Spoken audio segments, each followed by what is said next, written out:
This is the second part of this conversation with Lorna McGee, who's a professional flute player and plays the first flute in the Pittsburgh Symphony, and also teaches at Carnegie Mellon in the flute department. I would say a great spokesperson for Alexander Technique and Music Making over the years, and has written about this in a journal for flute players. This section of the interview, I would love it if you could speak about how you actually use specific Alexander concepts when you teach flute. I know you teach adults, you teach university students. And so do you speak about each concept separately? Do you hear a musical issue and then you address it through the concept? How is it that you integrate Alexander into your teaching? Well, it's basically, in a nutshell, it's helping them utilize the Alexander Technique principles. Of course, I'm not a trained Alexander teacher, so I can't and I would never put my hands on anybody, and I'm not qualified to do that. But what I do use prolifically in my teaching are the principles. So I try to drill those into the students, of not end gaining, concentrating on the means whereby, leading with the head, free the neck, to inhibit and direct, and try to make sure they have a good understanding of those principles, so that they can then teach themselves, and address problems and find constructive ways to problem solve. A friend of mine who teaches at Rice University, the bassoon teacher there, he himself is a qualified Alexander teacher as well, so he's a wonderful bassoon player, but he talks about removing the obstacles for students. That's what I'm trying to do in my teaching as well. So at the beginning of each year, I do a little presentation, PowerPoint with the Alexander Technique principles, and I refer to that often, in the lessons, and I keep trying to reinforce it, because I know that just once is not enough. You have to keep reinforcing the principles all the time. I would say for students, it's a way of helping them learn to take responsibility for themselves. And you can lead a horse to water, but you can't make it drink. So sometimes they don't want to take responsibility for the way they're using themselves. Sometimes they would rather stay in a disempowered place somehow.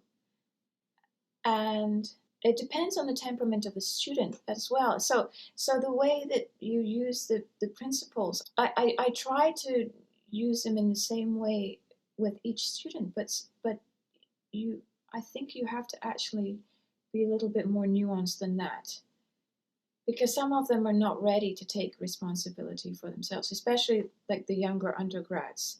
I mean, or sometimes for the older, graduate students, it's too vulnerable to question the habits that have got them to where they are, and they're not willing to let go of those habits. So that's the difficulty actually of teaching in a university system. Sometimes I think I would rather teach outside of that system, where there are less time pressures and you can actually just do the work in the time that it's going to take. But we don't really live in a world like that. I give my students a very rigorous technique regime, so that they're not just trying to play their pieces all the time. They're actually building up the foundations of every different aspect of their playing. So just as a great golfer would practice their putting or their tee shots, their drives, golfers would practice every aspect of their game so that they can play the ball wherever the ball lands, and so they can get themselves out of trouble.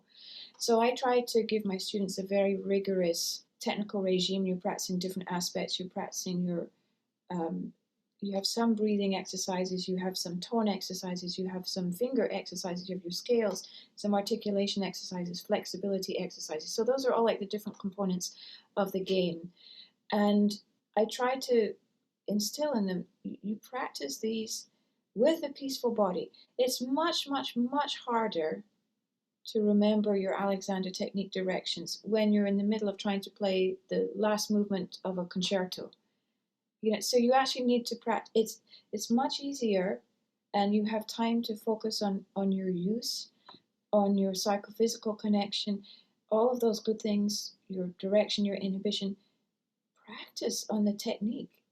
practice on the building blocks of the technique, so that then when you put your game together, you have a much, much better chance of being coordinated. And I mean, the flute doesn't play itself, and coordination doesn't happen overnight.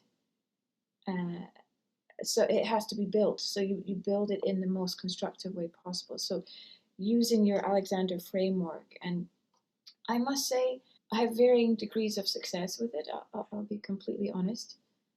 I mean, the students who get it really thrive. The ones who are, well, you have to try. You have to try to create the safest environment for people to let go of their familiar habits, because that's vulnerable. And I can create the environment in my own teaching studio, but I can't control all the other environmental triggers that they're faced with. They have their orchestra rehearsal, they have, uh, they're interacting with a lot of other people, and then they have peer pressure. If they see colleagues doing well in auditions and they think, oh, I'm not doing so well. And so there's a lot to deal with in terms of the psychological pressures, and you have to sort of try to address those as well. And sometimes you just can't make it totally safe for people to approach these things, and then they can only go as far as they're able to go in that moment. Well, I think the other piece that you haven't mentioned, but knowing you for so long, I know this for a fact, that you model everything that you ask of them, that Yeah, you show them that you do it and you do it daily, and you show them vulnerability and application of these principles. yes, I So, do. And sometimes even after concerts, if my students have been at the concert, sometimes I'll unpack it for them afterwards. Look, I did this, and this when I was preparing for it. So look, these are the things we've been talking about. So it's not like I'm just asking you to do them. I do them, and it helps me to deliver. And so, yeah, and one of the things we talked about earlier was this um, trying to help the student, trying to teach the students to teach themselves, to empower themselves. So to be involved in their own re-education, and their own development, so they're not being spoon-fed. I mean, I want them to try out the ideas and try them out, test them out. Do they work?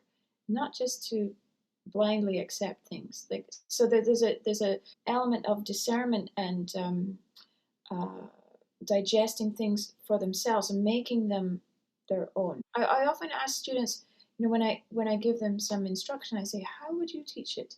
Because I'm often interested to see, it helps me understand, have they understood what I'm asking? And it helps them retain it if they make it their own, if they can internalize it. And then sometimes I also find out other ways I could explain things to other students, because everybody's slightly different. So something that I'm really big on is this proactive way of practicing rather than reactive, because you waste a lot of time when it's just reactive, and you get much faster results when it's proactive, when you go in already with a mindset of, even before you play a note, I'm not going to end game. I'm going to keep my neck free. I'm going to refuse to tighten the wrists. If you can have that awareness and mindfulness, and frankly that discipline, um, it's so much more constructive. You go thank wrong you. less often. Yeah. That's great. I don't know if your flute is nearby, and if you could demonstrate tight and more coordinated Okay, so I'll that just maybe we could hear it. okay. Thanks. I know that Zoom and sound is not always the best. But first of all, you need to make sure that your original sound is on Yeah. so that we could hear. And I absolutely hate to ask you to contract and tighten and shorten and make yourself small, but just as an illustration of the possibility of going from scared or tight or overworking to expanded. Yeah. So when I was a student, first year of the Royal Academy, first of all, I would say my head was quite collapsed forward into the flute.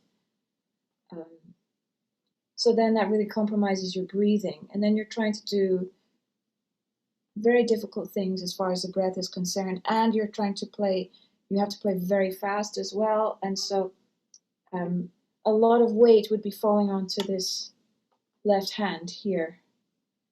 So those are the reasons why I think I was getting numb in this hand. But it's hard to, I don't want to. Yeah. So I'll just, here's if I press the keys too tightly.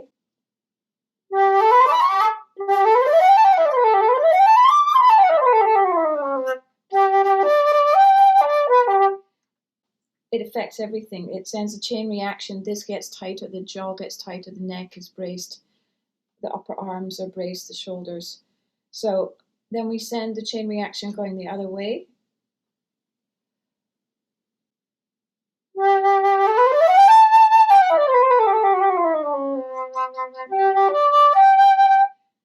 So that you can hear the difference in the sound. Thank you.